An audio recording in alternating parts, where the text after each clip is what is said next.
name is Haley, and she is from Nebraska. So we're going to hand the microphone over to her. Hi everyone, my name's Haley. I'm 17 and I just graduated from Syracuse High School.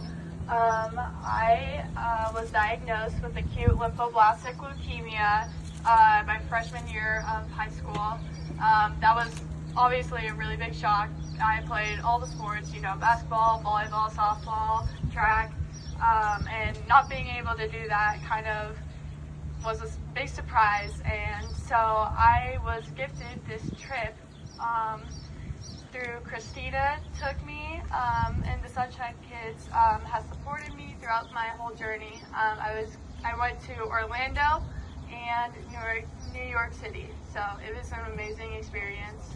I met a bunch of different new people, kids who went through the same thing as I did, and just being able to share that same experience and being able to talk about that has really been just really grateful, and been amazing, and I'm really grateful for everything. So, and I also went on both the trips with Joe Miller.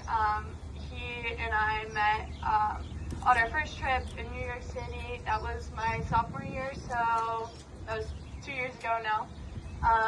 And we automatically hit it off. We played a bunch of cards, and we were jamming out some music, and he was always loving on everyone. He's being so positive and kind, and I just truly want to thank the Miller family for coming, and I just want you to know he was such a light, and he was such an amazing person, and I hope you guys know that. Yeah. And finally, I just want to thank everyone for coming to support the Sunshine Kids. It really, truly means the world to me. I've made some of the most amazing connections, and I've made friends who are now my family. Thank you.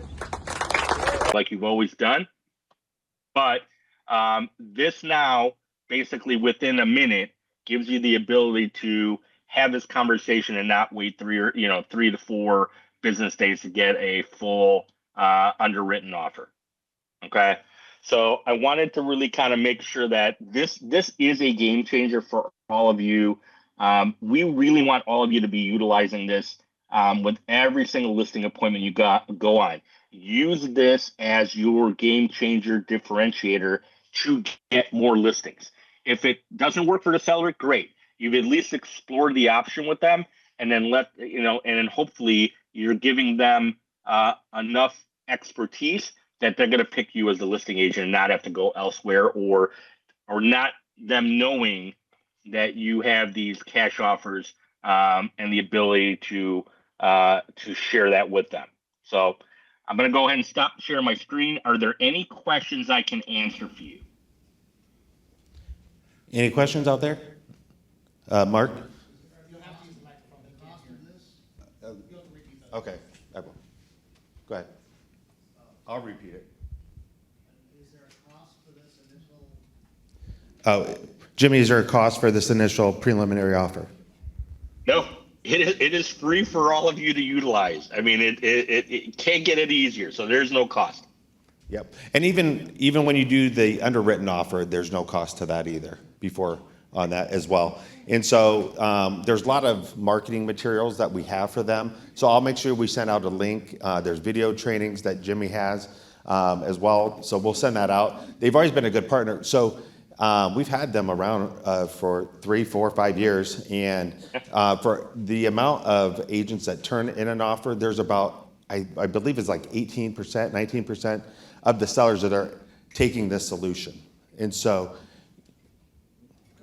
yep. So it just, you got 1 in 5, sellers that are going to say yes to this out of every presentation that you give to them. So it's just good to have a solution. What is the difference between this, which is endorsed by Berkshire, Here. or is a wholesaler that does the same thing? Jimmy, he's asking what's the difference between this, quick buy, or as a wholesaler? Yeah, great question. So normally the local investors, they're normally offering 65 to 70 cents on the dollar when it comes to their offers. At a single close, we're about 82%. Okay, so the seller does have an opportunity, truthfully, to probably net a little bit better when it comes to our offers. Now, the other thing with the Advantage program, and I'm gonna, any seller that wants to really benefit from all, again, take advantage of all the benefits we provide, but they want to be able to take advantage of the ultimate resale of the home or the upside, then they really need to consider the dual close, because basically what we make on that program in the end is set at 6.5%. We're not making a penny more. So if you have a seller that says, hey, I think my property can sell a little bit more than where we value the property at, that's the program they need to look at, because we're advancing them basically a majority of their money in the first closing when we acquire the property. But then when it resells, they're the ones that get all the upside, not quick buy. So that's the program that if they want to get if they want a best of both worlds scenario, then that's the program they look at. And also with that percentage that they take out, that's also including, because what happens when you close with quick buy, what they do like the immediate cash offer. They'll close within a couple weeks with the seller. Then you're going to help through relo and the agent, whoever does it. They might have to coordinate carpet or some things like that. They're going to set aside that 5.5%, 6% that you're going to need for commission, and that's when you sell it, and then you're going to actually basically represent quick buy. Yep. And that's when you get paid your commission. This is just allowing for an immediate solution for your sellers. Yep. It keeps, we're an agent-centric program. This is not a consumer direct. So in the end, the whole purpose of this program is to make sure that you're getting a listing one way or the other, whether it's just, hey, the seller's not interested, they're going to do a traditional, or they do quick buy, and then you represent quick buy to sell a property. Yep. Connie, did you have a... What if you have a really nice property, but it's just one of those unique ones that take a little longer to sell, but the sellers want to sell like in 30 days? Can you do something like that, or does it have to be something that has to be fixed up? No, I mean, we can, we got to be careful with unique, because we have to be able to find comps, black and white, to support a valuation. But it doesn't have to be a fixer-upper. I mean, if somebody just wants, they need them, they have a personal reason why they're willing to pay for convenience, absolutely. So, and then even more reason for them to consider the dual close versus a single close. But they may be eligible for both options. So.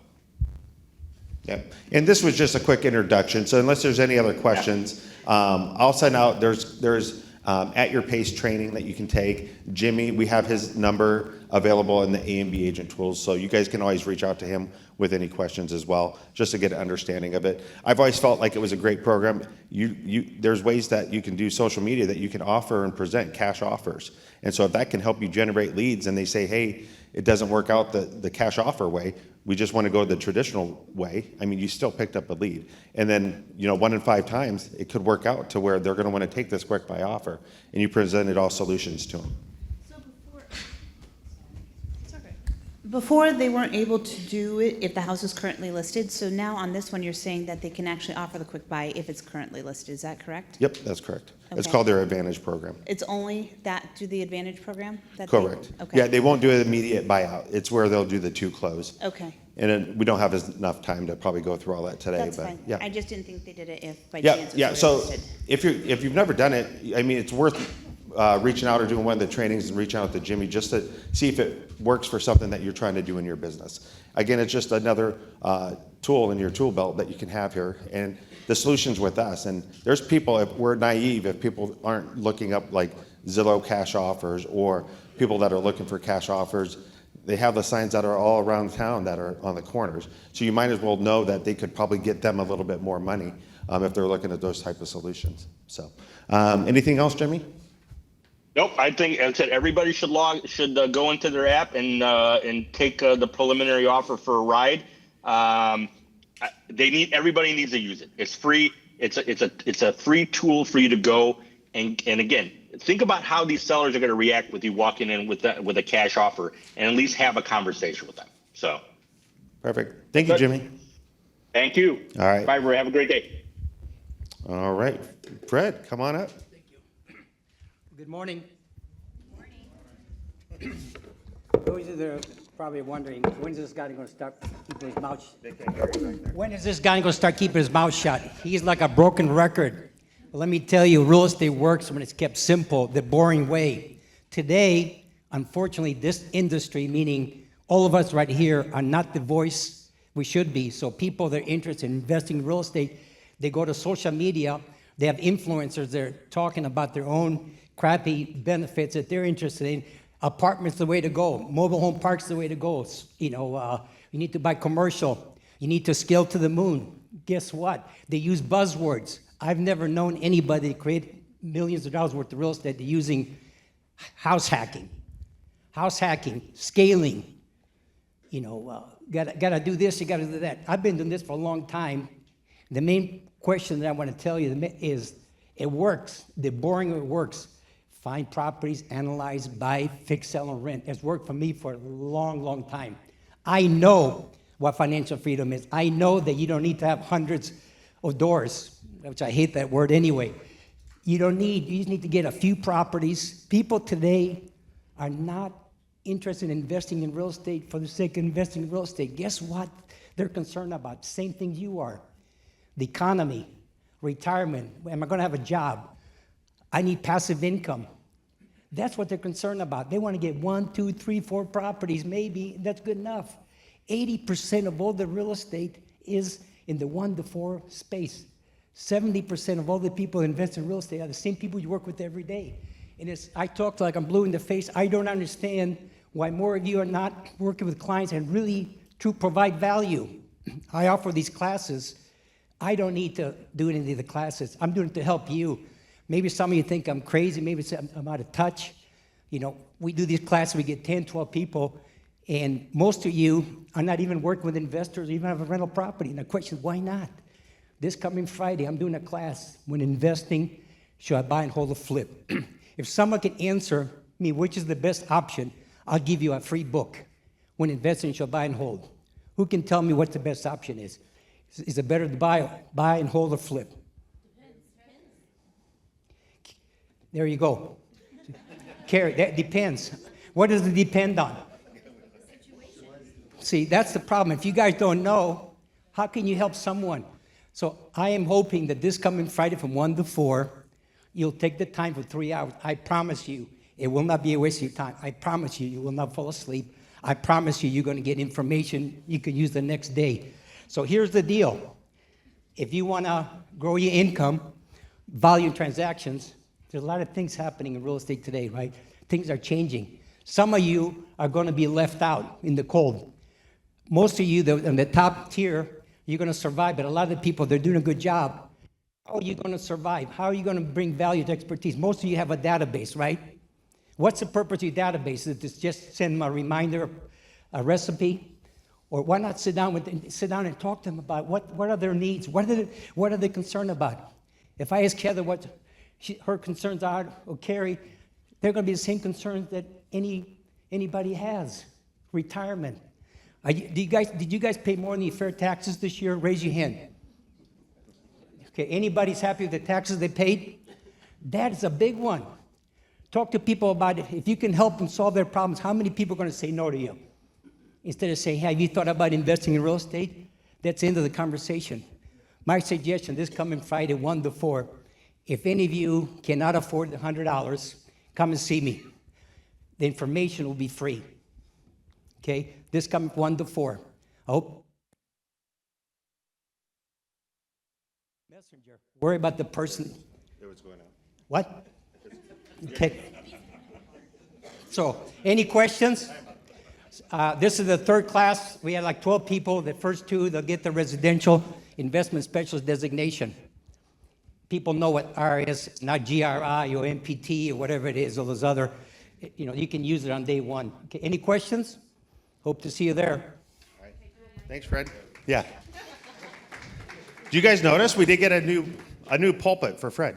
So, all right. Jason, come on up. I like that it's on wheels. I know. Looks nice. That one goes out. Oh, I guess I didn't realize that there was one. We'll take that one. Hey, good morning. Just a couple of things. We were able to get out and help sponsor yesterday's golf tournament for the Sunshine Kids, and I got to tell you, I get out to a lot of different markets and a lot of different real estate brokerages, and what you guys do in that space is truly amazing. And so congratulations to everybody. What a culture, that's been built around that. And you guys just show up and continue to impress just in my limited time here over the last year and a half. Just really, really impressive. I'm also impressed that I got to ride around in a cart with Jay Lisi handing out beers and seltzers, and I survived.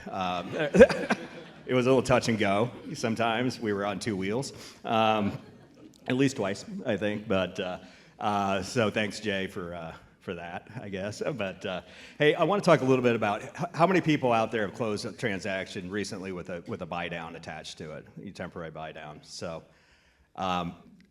it is absolutely, I'm not going to use the word game changer because it gets overused sometimes, but it absolutely is helping out in this particular market because, interest rates, I think I've been up here, several weeks now just kind of talking about where interest rates have gone. They've gone the wrong direction on us a little bit, for our summer selling season. And that's a little bit disappointing, I think, for a lot of buyers out there. But the interest rates, whether they're temporary, permanent, whether the seller pays for them or a lender pays for them, it's really kind of coming and saving the day a little bit. So I want to just take a little bit of time, and I'm going to send this deck out to everybody. I'm just going to drop it on your email. So delete it, keep it, whatever you want to do. But we call this one kind of a realtor's guide, to buy downs. A temporary buy down, just to level set it for everybody is just that. It's an interest rate buy down that has an expiration date, right? And so for the most part, temporary buy downs are what we call 2-1 buy downs or 1-0 buy down or something along those lines. But it's an effective tool that will actually buy the interest rate down on a temporary basis. So a 2-1 buy down buys an interest rate down from maybe 6.75% going rate to 4.75% that first year. And then the 1 is the next year. It goes to 5.75%. And then for the remainder of the loan, the next 27 years, it's at that 6.75%. But what it does is it really helps people get over a little bit of the payment situation when they first get in, because they might be stretching a little bit, right, to get into that particular house. And particularly for a lot of our step-up buyers right now. I've been talking to a lot of you. I've been talking to people in a lot of different Midwestern markets, and it seems like the bottom market is moving really, really quick, right? So if you've got a kind of a first-time home buyer who's trying to get into maybe a $250,000 house, that house is selling very, very quickly. The top of the market, the luxury side of it's moving very, very well. I always say rich people always have money, so they're continuing to go ahead and buy, and purchase prices are staggering sometimes, right? What's happening here in Omaha and across the Midwest. It's really kind of that middle section. And that middle section is really concerned with affordability, right? So that's the kind of the buzzword we've been talking about for the last 3 or 4 years. And so these temporary buy downs really, really help. And so like in this scenario right here, a 30-year fixed rate without a temporary buy down would equate to a principal and interest payment of about $2,075 per month. But if you put the 2-1 buy down on it, you save $406 a month that first year off the payment, right? So that kind of helps people get up and over the hump. And then the next year, that's cut about half, right? So because it does go up a full 1% to 5.75. But it's just a really good tool to kind of get people up and over the hump.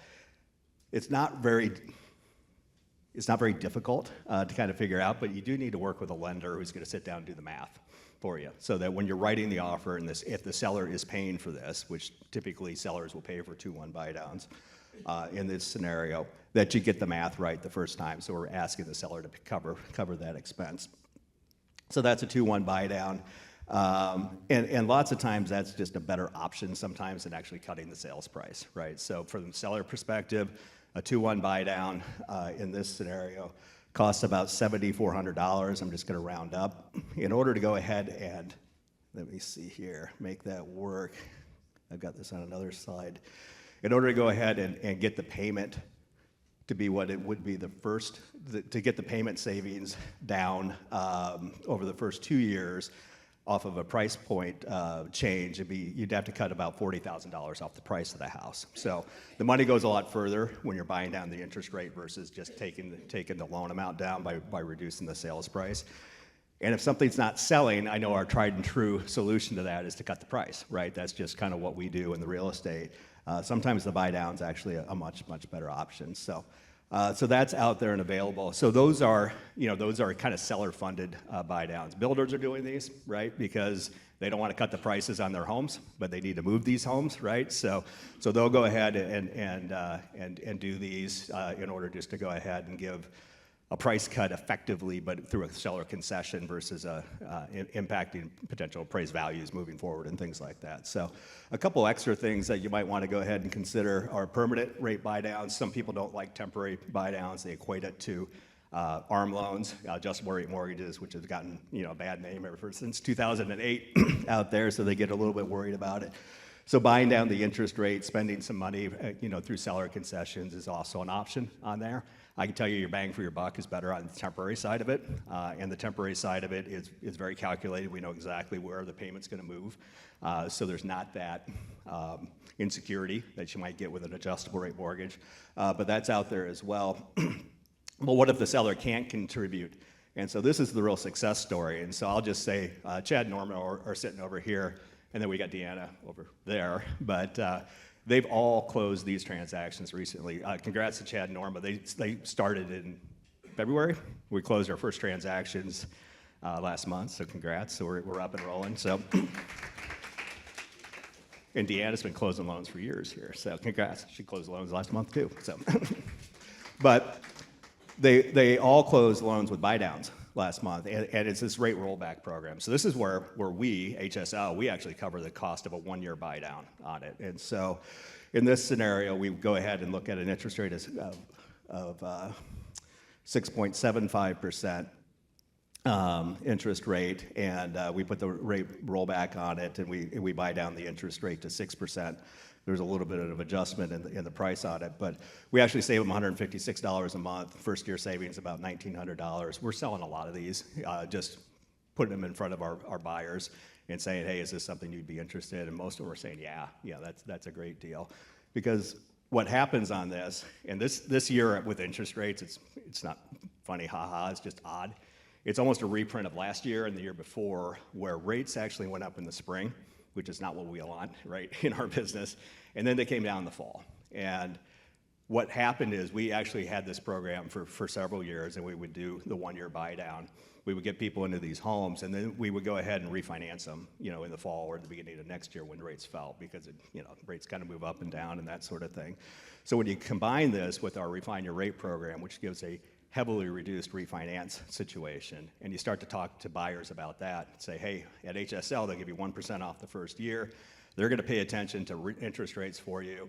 And then, when the market's ready and you're ready, we'll go ahead and refinance you. It's a really, really good sales pitch, for people, and it puts people in a pretty good position to move forward. And so I'm not saying it's going to work out the way it's worked out last year, but a lot of people that we did these with, we went ahead and refinanced at the end of 25. So at the beginning of 25, we do this. At the end of 25, even before the 12 months were up, we were refinancing them, and actually refinancing them down to the rate that they were currently, the reduced rate that they were paying. And so they never really got the payment shock of it going up that 1%. So, so it's a pretty powerful tool. It all takes, we call these guys mortgage consultants for a reason. This isn't a push button, get mortgage situation through my friends at Rocket, that sort of thing. This is a real consultation type of a situation, which is why we've hired people to be in-house and work alongside of you and have those conversations, just to go ahead and make sure that we're fully explaining everything to customers, because it's not terribly complicated, but it's a little bit complicated if you're not used to working with the numbers, right, and all that good stuff.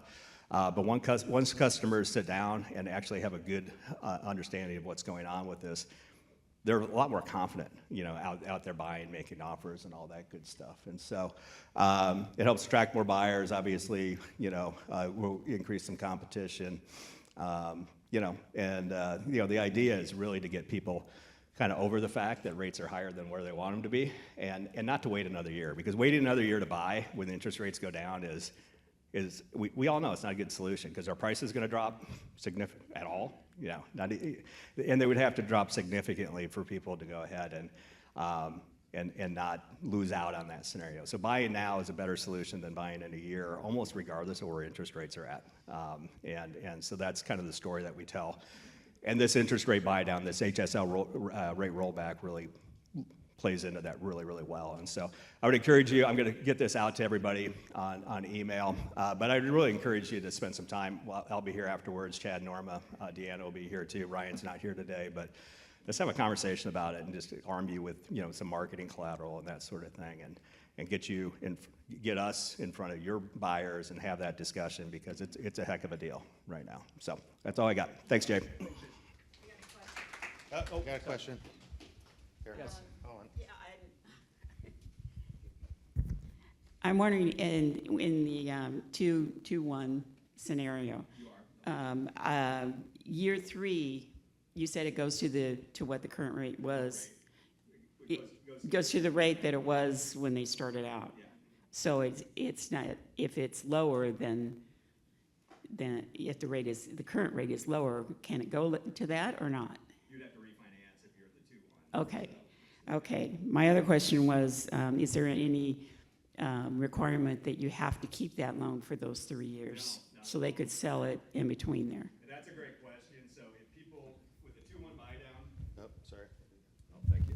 So with the 2-1 buy down, if somebody sells the house or refinances or something like that, there's actually money sitting aside, right? So when we close, we set aside money from the seller, and it's almost like an escrow account, right? So, and they subsidize that payment there. If there's money left over, that goes back to that buyer or that borrower, right? So that's their money, so it'll get taken off their purchase, or their payoff, their mortgage payoff, it'll get taken off of. So it's always their money though. So, yes. Yep.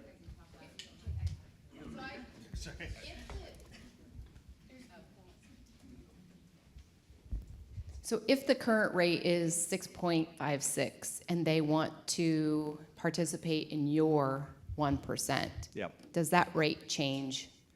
It might Does it go up a little bit? It might go up a little bit. So Okay. if it's 6.56, they might be at 6.625. So Got it. we try to keep it as level as possible. It costs money, right? But there is that. And we fully disclose that too and say, look, here's option A, here's option B.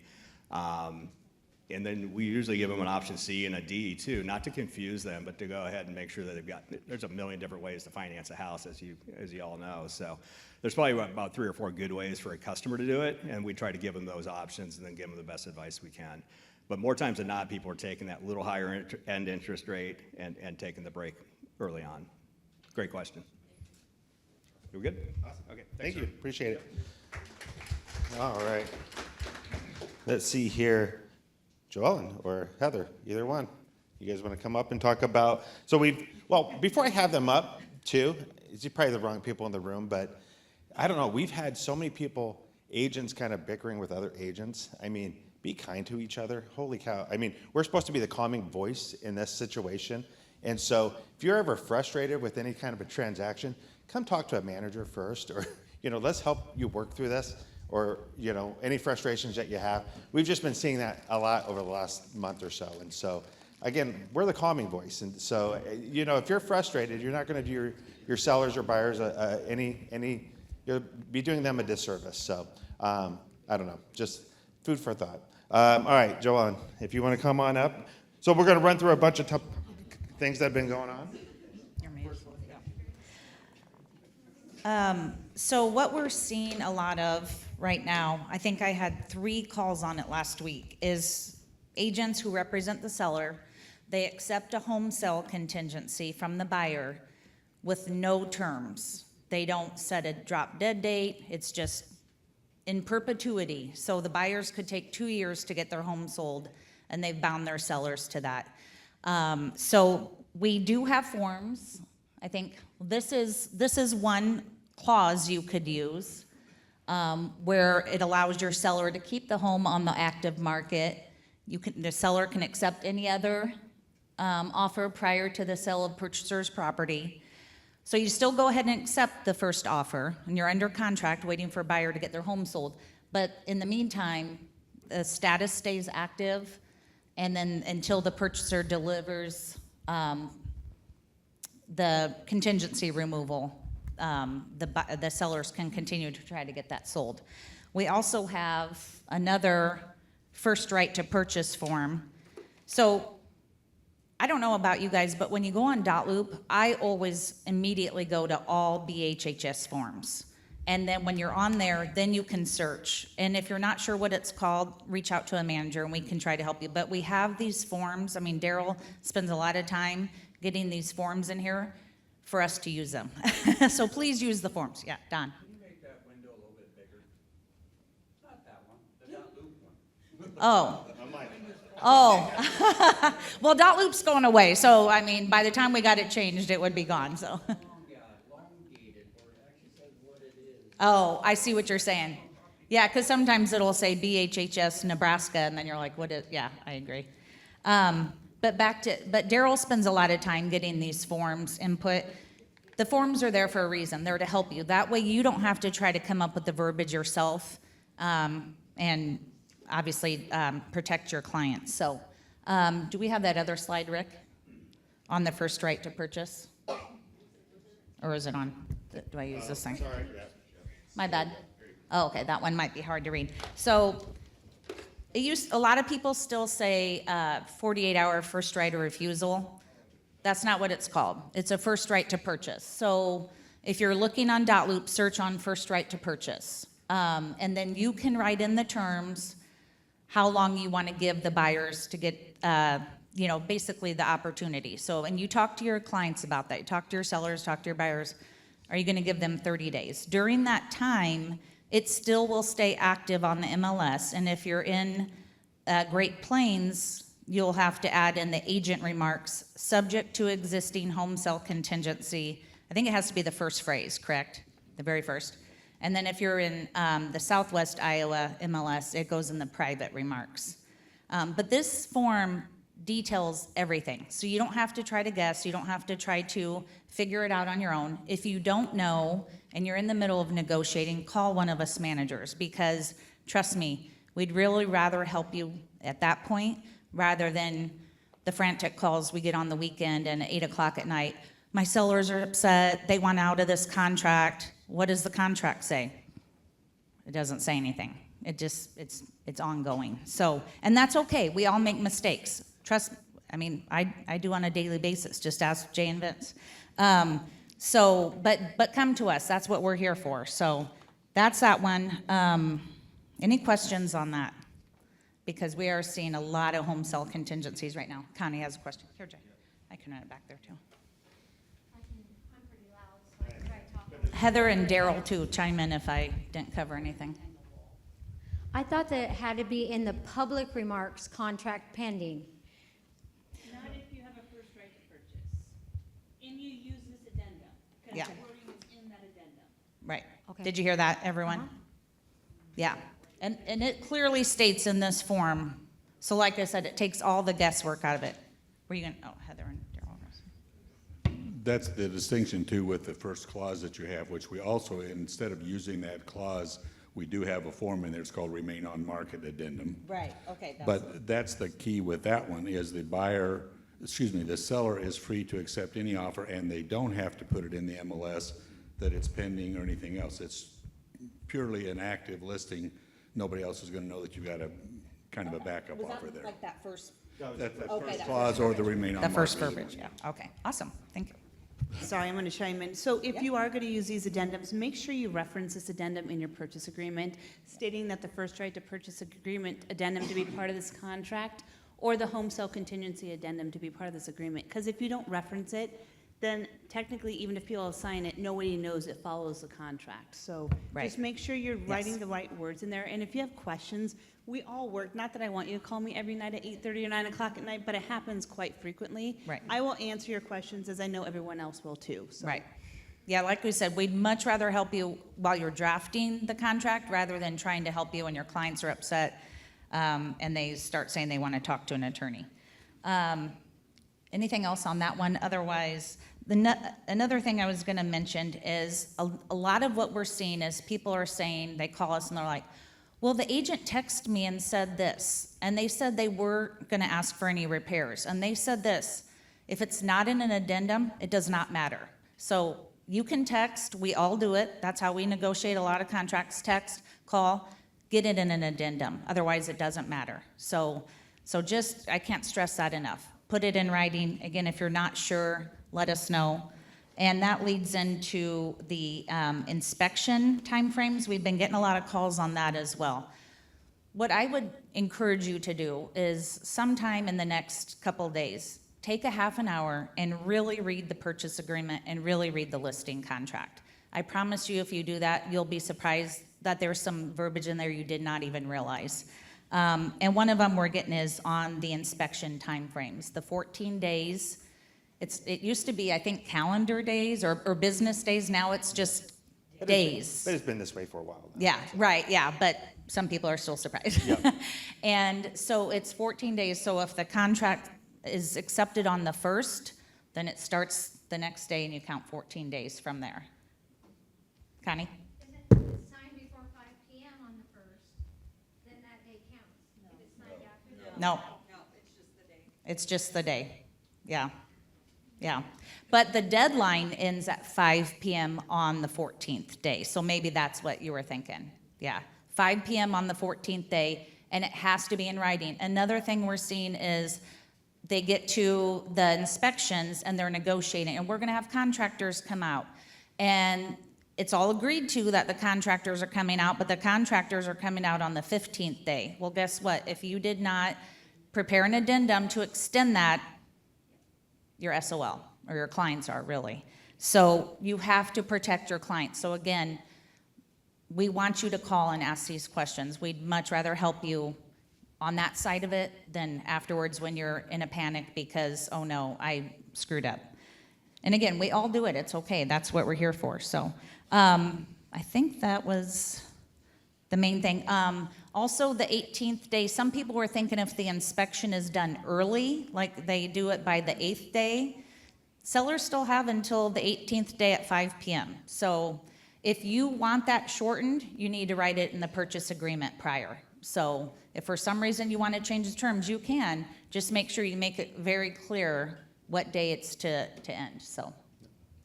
Yeah, think and I that's all just I would have. reiterate that even though you're having great dialogue with that listing agent, if it goes past that 14th day, they're gonna go like, oh, sorry, it's past it. They're not gonna help you remember that it's the 14th day. So And we it's get not that a their lot. responsibility to do that, And we yeah. get a lot of agents call upset, like, hey, we had great dialogue with this listing agent. It doesn't matter. It's your responsibility to. Yeah, the listing agent has the fiduciary responsibility to their client just as you do to yours, so. But just reach out if you have any questions. Otherwise, I think that's all I had. Okay, so. perfect. Thank you. Heather, did you want to do? Heather. All right. I think, Jennifer, you had a couple things that you wanted to talk about. And then we'll go into a few more, and then we have some other updates. Well, I'm going to follow along with some stuff that Joellen said, too. And it's kind of along the same lines. One thing we're seeing more and more is agents making assumptions about what the contract means instead of relying on what it actually says. So it's how they're interpreting things in the contract. I'll give you an example. The termite inspection, we had an agent that said, well, they're doing it as is, seller not to make any repairs, but then the termite inspection came back where there was termite damage. The buyer's agent said, well, the buyer's agent said, or I'm sorry, hang on. Listing agent said, no, your buyer's taking it as is. They chose option A or B or whatever, not for the seller to do anything. But is the termite inspection separate from that? Yes or no? So that's when you want to get with someone and say, and so it's how that agent was interpreting the contract. So if you ever have any questions on how it's to be interpreted, ask one of us, because we had to clarify it, and Joellen's amazing at helping with how to interpret the contract. Can you tell us? What? Yeah. 100%. It is a whole Please call her section. afterwards and ask her that separately. Yes. Sorry about that. Yeah, it's considered separate. Yes. Which I knew, we all know. However, the way this agent was wording it said he went to his legal part, he went to his broker. So then it kind of comes back and forth, and we're like, well, that's not how we're doing it. So we just said no. Also, read every addendum. A single sentence can completely change the obligations in the purchase agreement. Watch your deadlines, inspections, financing, appraisals, first right contingencies, and possession dates. They can create issues when agents rely on memory instead of actual Actual language. I don't know how many times I get a phone call asking me, when is that 14th day? How many days do we have? I had a call yesterday and I was surprised. Well, we have until the 18th day, right? I literally tell them, go back and read that in the contract. Grab the contract, read it to me. I don't tell them, I have them tell me. Go read it, go read it, go read it, go read it. I do that over and over and over. We're seeing more contract disputes, not because people are trying to be difficult, but because they're interpreting what they think the contract says instead of what it actually says. Slow down, read the language, don't assume. The most dangerous words in real estate are, I thought that's what it meant. The contract doesn't care what we thought, it only cares what it says. And then the only other thing I'm seeing, which that's not true, I got two other things, is make sure the sellers and buyers are reviewing the contracts before signing. So I'm starting my 28th year in real estate, and back in the day, we went over the contract. I mean, we held it upside down, and I could read every single word of that to my clients. We read it to them. The very top, I would circle, this is a legal and binding contract. If you don't understand what you're signing, see an attorney. This is a legal and binding contract. We were scared to death to make sure that they knew they were signing something legal and binding. Well, anymore, now it's just sent and signed, sent and signed, sent and signed. I actually had someone that said, can you please send me every single thing that I signed? And I said, well, did you read it before you signed it? And if you say you got 17 pages, did you read all 17 pages? And they said, no, they're just signing. And then that creates issues. So please, please, please make sure they're reading before they sign. I'm sounding like, oh, I need a shot. This is not my forte, just so you know. I'm good at helping people, but I'm not good standing up here. The other thing is, when I send an addendum, I read it to them. I say, this is what it says. I'm going to send it to you. I want you to read over it. If you have any questions, call me back. If you're okay with it, after you've read it, sign it and send it back. I always say those words, but I think people just get in a hurry. We need to hurry and get this signed. We need to hurry and get this signed. I think everybody just needs to slow down, just reiterate what you're saying, and have them sign it. Most disputes start with, I didn't know that, and nobody explained that to me. You want to make sure you set proper expectations about deadlines, contingencies, possession dates, earnest money. Inspection rights should never come as a surprise. Let's see, we'll skip that. The only other thing is we've seen a few things with people using out-of-state lenders. We've had some things come up where, think about it, if you're using an out-of-state lender, you may have different time zones. Your different time zones can create a problem when you're setting up closings. Is the closing our time zone or their time zone? We have out-of-state lenders that don't understand what our specific forms and procedures are. We had a closing that was delayed due to this out-of-state lender fighting over our broker flat fee. Literally was fighting over it. The agent ended up paying for it, but it was this out-of-state lender that was arguing with the title company, arguing with the agent. It was like unnecessary. So there's something to be said about having a local lender, someone you can go right in their office and talk to.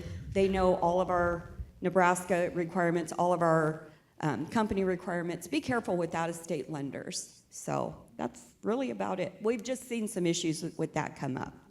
That's all I've got. Thank you. All right, appreciate it. All right. All right, we'll roll through a few more things that we have some updates on. A little bit more on the contracts. We're still seeing people still using the word, when you're doing a buyer representation agreement, 2.4% is our minimum. It's not a standard, it's our minimum. And so you can go 3%, you can go higher. And so a lot of people are surprised that when they see on a purchase contract and they're the listing agent and they see anything higher than, 2.4, they either missed it or they're upset about it. And so just remember that you guys can show your value, just like a listing agent can charge anywhere from, well, we have Nebraska Realty that could be charging 4%. I mean, we have agents here that charge 7%. So just as on a buyer representation agreement, it's okay that if you want to charge above 2.4% and show the value, maybe you pay for some moving services or moving boxes or things like that. But I think we still get a lot of people that seem to be upset about when they see commissions higher than 2.4 because They think it's a standard, and we don't have there's no standards anymore. And so we just have our minimum here at our company, which is 2.4.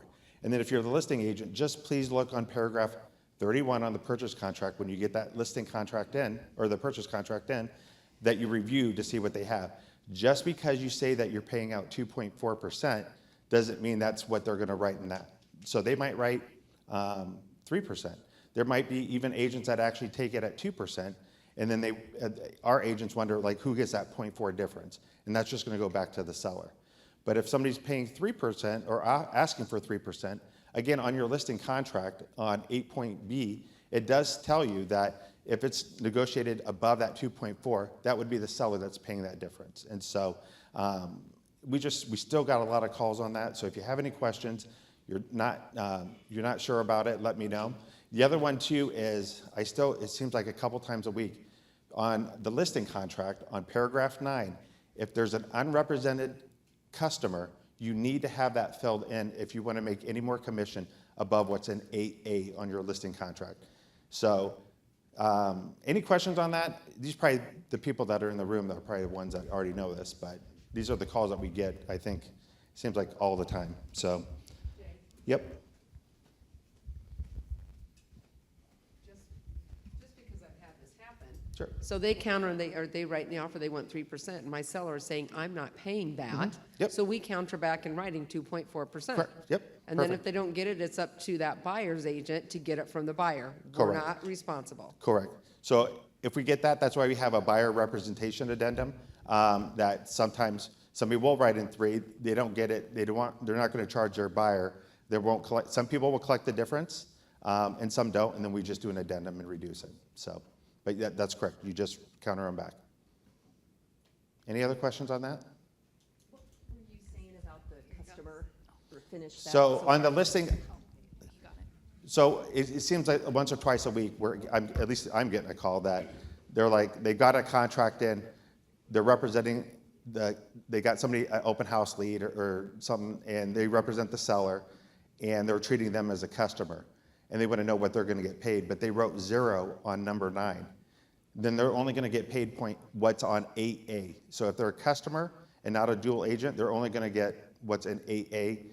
If 9 is 0, then they'll just get that. If it's 2.4, they'll get that. We have some agents that will give a discount. Maybe they'll do it at, a 0.5% discount sometimes too. So if you have questions, but Remind them when they fill that out. When you do represent a customer, you don't fill out paragraph 31 and you don't fill in anything under purchaser's agent at the bottom of the purchase agreement. Yep, because it's already spelled out in the listing contract, so you don't have to fill that out. And then we've had this too. Remember that when you're doing customer, that you're representing the seller, so it's a listing. And same thing, if you're doing like a for sale by owner, you're treating that for sale by owner as a customer, and you're representing the buyer. That was the other thing I had for sale by owners. Now that we have the buyer representation agreement, it's not necessary to have the for sale by owner compensation agreement, but we still encourage it. I feel like if you can get that signed ahead of time, you already kind of know what you're going to get paid. Plus, it also then says on there that you can put it in the MLS and have that recorded as well. So, any other? All right, perfect. Keep on. We only have a few more minutes. Let's see here. So let me run through these updates real quick. Berkshire buying Taylor Morrison. Vince will give you an update. They announced that a couple days ago that they're going to be buying Taylor Morrison for about $8.5 billion. So Vince said that's still it really has nothing to do with us. It's just a separate company. But he said he'll talk on that next time. Broker exclusives. I'm getting great feedback on the broker exclusives. Anybody that's searching for those. One of the things that people are upset about or have concerns is that we don't send those emails out anymore because it was always an automated process, and our staff doesn't have time to then do manual emails. And so you can send out the e-cards, and I have an e-card that's all set up for broker exclusives. But what I tested out, and then I think you can do, and I'll send a video on it, you can save a search for yourself for broker exclusives, and every morning it'll send you any broker exclusive that were added to that platform. So I'll send a video on that, so I thought that was a good way to see which ones are new. Showcase, I get a ton of calls on Showcase. Yes, we like things to be done quickly, but it's never changed. It's always been, it could take a Showcase anywhere from 24 to 48 hours to activate once the listing goes live. They're normally faster. It's normally within 12 to 24 hours. Every once in a while, their system slows down and it takes a lot longer and people get upset at us and they get upset at Zillow. But it's always been 24 to 48 hours for a Zillow Showcase to go live. So set realistic expectations. Correct. Yep, so just to let you know. Zillow Preview, no new updates. Again, that's going to be coming here in, well, we can already do it. All the directions are online. So if you have any questions, Zillow Preview, let us know. Eventually, they'll be syndicated through our MLS here probably within the next 30 days. Reminder, we've had Maestro is going to be coming. That's going to be our new platform. That's going to be our new transaction management platform. So .loop will be going away. We kind of had a moving target on when that was going to happen. First we heard August, then we heard end of year, then I heard October, and I finally saw it's going to be in September. So, well, for now, that's what I've seen for now. So, September. If I know we're open to moving that past September if we can. Did you have a question? I was just going to ask, is this just us that's getting that, or is it an industry-wide thing? Or? No, Maestro is Home Services of America. Okay. So since we're part of Home Services of America, they have 130 different vendors doing 200 different things. And so they're consolidating that into kind of a tech platform. So you don't see it, you're going to see the white label name of Maestro. And it's like 5 different companies that they're meshing together, tech companies that are doing all the, so when you log into your CRM, you can start a transaction right from there. You won't have to log out and go into .loop like we're doing now. It's all going to be integrated. So how is this going to affect like dealing with other agencies? Well, you'll probably do what you normally do. Like if I sent something from .loop, I'm just sending a PDF. I'm going to let them upload it the way they want to and get their signatures however they want. I mean, as for me, as long as I just send it over to them, they can worry about what e-signature platform. So will we have to do it as an attachment, a PDF every time? I'm sure that, I haven't seen the program intimately, but I'm guessing you'll be able to share it with that agent from there, but they'll probably then download it and upload it to .loop or forward it on from their email. Thank you. So, Mimi, did you have a quick question? With .loop going away, we won't have access to anything that's currently in there and is. So, yeah, so we'll have, you guys will finish any transactions in it. Once we kind of feel like everything's been started in Maestro, then we will probably keep a handful of accounts in admin, so that way we'll have access, because we need access to it for at least 5 years. Okay, Yeah. all right, I didn't know if we had So to it won't go prepare. away. I just don't know if there's going to be like an export feature for everything. I doubt it. But for sure, we'll keep accounts so that way we have access to all the files. Can you find out if we wanted to keep an account and pay for it, if we, Sure, just. yeah, we can find out. Okay, thank you. Yep. Printers, I've been told that possibly next week for Regency, or not Regency went a week or two ago. We'll have Village Point and Sarpy hopefully next week. I don't think you guys have gone, right? We're getting new software, so it'll work on Macs. We won't have to have that direct print anymore. So we'll give you updates from IT once we know, right, Josh? All right. And last thing I'll say, and then we'll get Josh up, right? Ninja training. I brought this up last time. So I was going to send out a link. I didn't know that I had to register and do a bunch of things with Ninja training. So we actually have a landing page with Ninja training. We have 35 slots that can be filled. It's $1,100 for the course. It's going to be 3 days in the office here, and then it'll be a 90 or a 12-week program after the fact. You have 2 choices. You can either pay for it up front, the $1,100, or they'll charge you $300, and then we'll bill you in the office $200 for 4 months. But then we're limited to 35 spots because that's all we can fit. But that'll be coming as well. I'll turn it over. Aaron, who do we got? Jason? Yeah. Jason, you want to come on up?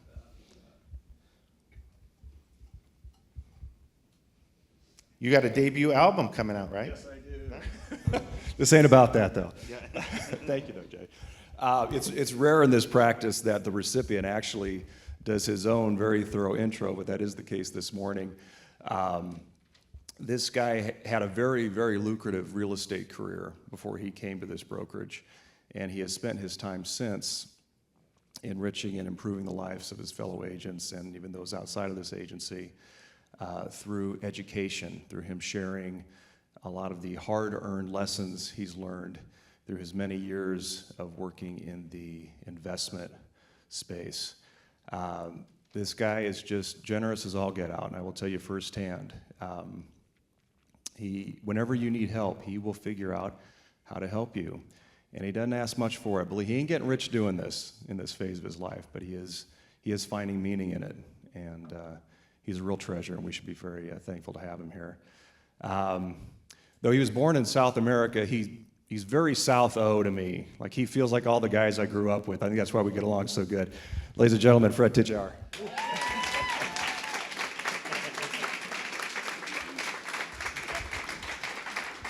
All right, guys. I think I had more, but I think we're good. So have a great week. All right. Thanks, guys.